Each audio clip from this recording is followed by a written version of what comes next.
Dear students, find the value of m. m ஓட மதிப்பு கண்டுபிடிக்க சொல்லியிருக்காங்க. சம் பாருங்க, 2 power m divided by 2 power minus 2 equal to 2 power 3. First இந்த some பாருங்க, எதுல கொடுத்திருக்காங்க? டிவைட்ல கொடுத்திருக்காங்க. டிவைட்ல இருக்கும்போது பேஸ் பாருங்க, இங்கேயும் 2 தான் இருக்கு, இங்கேயும் 2 தான் இருக்கு. இதோட ரூல்ஸ் என்ன? டிவைட்ல பேஸ் சேமா இருந்துச்சுன்னா பவரை என்ன செய்வோம்? சப் பண்ணணும். என்ன ரூல்ஸ்னு பாத்தீங்கன்னா, a power m divided by a power n. இந்த பேஸ் சேமா இருக்கு, சரியா? அப்ப என்ன செய்வோம்னா, ஒரு a எடுத்துக்கோங்க, பவரை என்ன செய்ய போறோம்? சப் பண்ண போறோம். m minus n. இதுதான் ரூல்ஸ். இது மாதிரி தான் இந்த சம்மை சால்வ் பண்ண போறோம். பாருங்க, ஒரு 2 மட்டும் எடுத்துக்கோங்க, m. இப்ப சப் பண்ணணும். சப் பண்ணும்போது என்ன சிம்பிள் போடுவோம்? மைனஸ். அடுத்து இந்த பவர்ல ஒரு என்ன இருக்கு? மைனஸ் இருக்கு. மைனஸ் 2 இருக்கிறதுனால இதை என்ன செய்யணும்? பிராக்கெட்ல போடுங்க.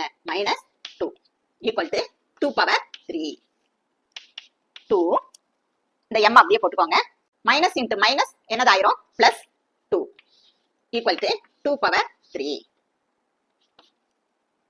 இப்ப பாருங்க, பேஸ் வந்து ஒரே மாதிரி இருந்தா பவர் என்ன செஞ்சுக்கலாம்? ஈக்குவல் பண்ணிக்கலாம். அப்ப m பிளஸ் 2, இந்த பவர்ல என்ன இருக்கு? m பிளஸ் 2, அதை எடுத்து எழுதியாச்சு. ஈக்குவல் டு இந்த பவர்ல என்ன இருக்கு? 3. இப்ப நமக்கு என்ன வேணும்?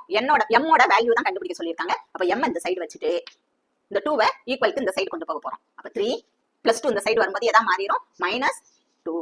அப்ப m ஓட வேல்யூ என்னது? 1. Thanks for watching, students.